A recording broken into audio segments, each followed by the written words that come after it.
Estar bem informado tem um custo. Não estar, custa muito mais. André Ventura e António José Seguros estão na segunda volta. E cada detalhe conta. O palco das eleições é no Observador. Acompanhe passo a passo. Assine hoje o Observador e garanta acesso a todos os artigos, agora com 40 € de desconto. Saiba tudo em observador.pt.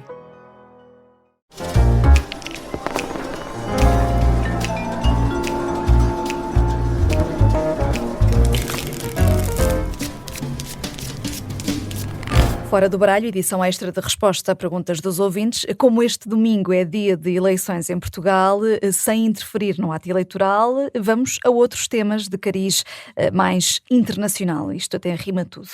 Duas perguntas para o nosso as de serviço, Jorge Fernandes. Olá, Jorge, vamos a isto? Olá, Vanessa. Vamos lá. Na verdade, até começamos não propriamente com uma pergunta, mas com um reparo. Carlos Gomes escreveu-nos para fora do baralho @observador.pt a criticar a tua intervenção, creio que há 2 programas, sobre o acordo do Mercosul.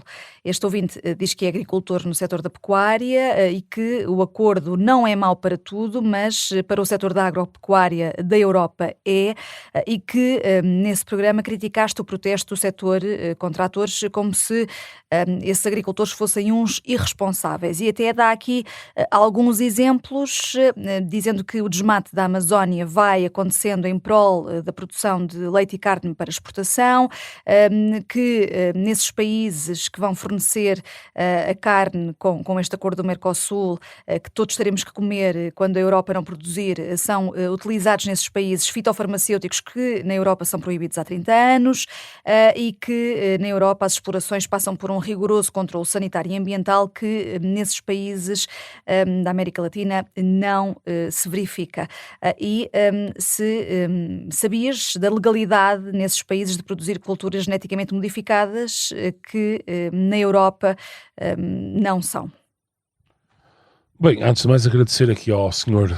Gomes pelo envio deste e-mail.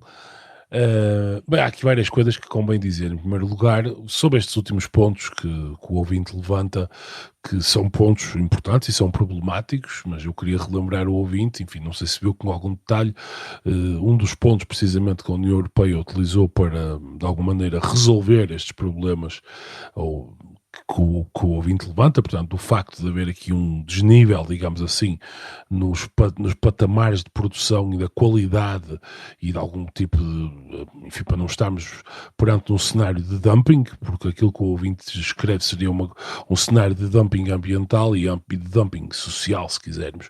Bem, o plano da Mercosul, o acordo, prevê que existam controlos rigorosos e que a Europa, de alguma maneira, tente impor ou tente controlar que as coisas que entram na Europa, estando numa zona de comércio livre, têm que cumprir um conjunto de requisitos sob o ponto de vista da produção e sob o ponto de vista da qualidade. Portanto, esta ideia de que a Europa vai importar simplesmente à toa produtos, enfim, intoxicados, ou que de alguma maneira possam estar utilizar métodos que são perigosos para a saúde, bem, isto simplesmente não é verdade, a não ser, quer dizer, estamos a falar, eu estou a acreditar que aquilo que foi assinado e que o acordo, tal como foi assinado, vai ser cumprido. Se o acordo não for assinado e se as coisas, e se não houver este controle, aí então o ouvinte terá razão, mas quer dizer, nada me leva a pensar que a União Europeia não fará um controle rigoroso destes estándares de produção. Portanto, sob esse ponto de vista, eu penso que poderemos estar relativamente descansados. Agora, olhando numa perspectiva um bocadinho mais macro, há um problema central na Europa, que é um problema central que já vem há muitos anos, que é a maneira como o orçamento comunitário está distribuído está absolutamente obsoleto, porque está capturado por interesses especificamente, e interesses esses que são regionalmente concentrados em 2 ou 3 grandes países, nomeadamente França, Polónia e Espanha. O que é que eu quero dizer com isto? O orçamento que a União Europeia distribui, que já de si é tão pouco, representa pouco mais de 1% do PIB geral dos países da União Europeia, cerca de 30 a 40% desse orçamento é distribuído para a política agrícola comum, o que em 2026 é uma insanidade total. Isto é, a União, como sistema político, tem um orçamento muito reduzido, digamos assim, comparado, por exemplo, com o orçamento federal americano, é realmente muito reduzido. E depois, sendo reduzido, o que fazemos é distribuímos com 30% a 40% desse pouco dinheiro, digamos assim, para a agricultura em 2026. Nós já não estamos nos anos 60 nem nos anos 70, em que quer dizer, o mundo mudou. Eu não estou a dizer que não devamos ter standards e que devamos estar a comer coisas como, por exemplo, nos Estados Unidos acontece muito termos problemas em que alguma da produção agrícola utiliza coisas que não deveria utilizar porque são mais para a saúde humana. Agora, aqui não se trata propriamente de uma preocupação de saúde humana, isto é aquilo que o ouvinte levanta, fundamentalmente é uma preocupação de manter, no fundo, artificialmente, um setor competitivo quando, digamos, se as exportações e as importações funcionarem, poderá haver outros lugares do mundo que, controlando sempre a qualidade da produção, podem produzir este tipo de materiais e de coisas que a Europa importa, carne, leite, todas as coisas, de uma forma mais competitiva, mais barata e, portanto, e não só o fim dos subsídios à agricultura na Europa seria positivo porque iria libertar dinheiro para setores que são mais fundamentais neste momento, dentro do contexto europeu de 2026, repito, mas ao mesmo tempo também, no fundo, ajudaria a que muitos países menos desenvolvidos que a Europa tivessem um mecanismo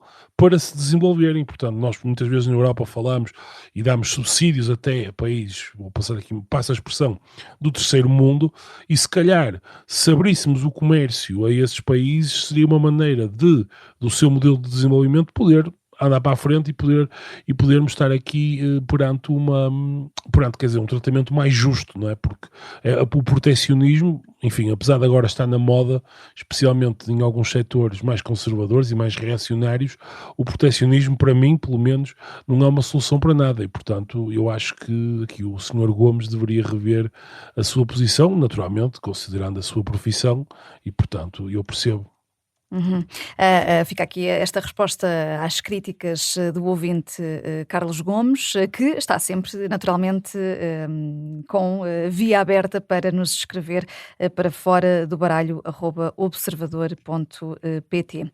Vamos ainda, agora só uma outra questão, Jorge, vamos ao Alberto Mendes, já não é a primeira vez que nos escreve, diz que há vários meses anda com uma pergunta na cabeça: porque é que falamos tanto de Donald Trump e da política interna dos Estados Unidos e tão pouco do que acontece no Parlamento Europeu e nas instituições europeias? Confessa que ele próprio consegue nomear talvez 5 congressistas americanos, mas não consegue citar um único deputado europeu que não seja português e, portanto, a questão que quer fazer é esta: porque é que existe tanto interesse mediático pela política dos Estados Unidos e um aparente desinteresse pelas questões europeias, e se com isso não estaremos a escrutinar pouco o poder de Bruxelas?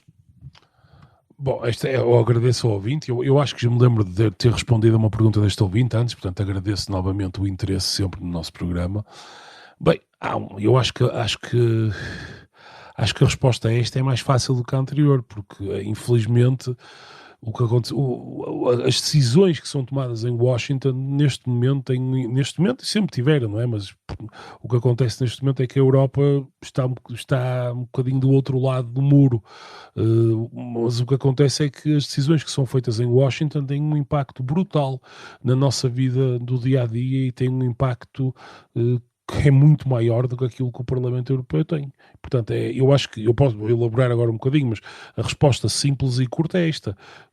As decisões que são tomadas em Washington, nomeadamente em termos, por exemplo, só falar algumas coisas muito rápidas, de tarifas, que têm implicações brutais do seu ponto de vista económico para a Europa, para o emprego na Europa, para a nossa capacidade económica, as decisões que são tomadas, por exemplo, relativamente à guerra da Ucrânia, que enfim, acreditando que isso nos interessa, e acho que nos interessa a todos, as posições que são tomadas lá, por exemplo, relativamente à regulação da inteligência artificial, das redes sociais, têm um impacto muito maior na nossa vida, em Portugal ou em qualquer outro país da Europa, do que aquilo que tem o Parlamento Europeu. O Parlamento Europeu, no fundamental, é uma ficção, quer dizer, eu percebo que as pessoas têm que, eu sei que apareceriam europeístas com muita a dizer que o Parlamento Europeu é um instrumento muito forte e que tem cada vez mais capacidades, cada vez mais poderes, mas quer dizer, eu relembro sempre o que aconteceu, não nestas eleições europeias, mas nas eleições europeias anteriores. Nas eleições europeias anteriores aconteceu uma coisa muito simples. Os dois principais partidos apareceram, portanto, os sociais-democratas e os conservadores apareceram com dois candidatos a presidente da Comissão Europeia. E todos nós, os eleitores em toda a Europa, foram votar pensando que, bem, assumindo que aqueles seriam os principais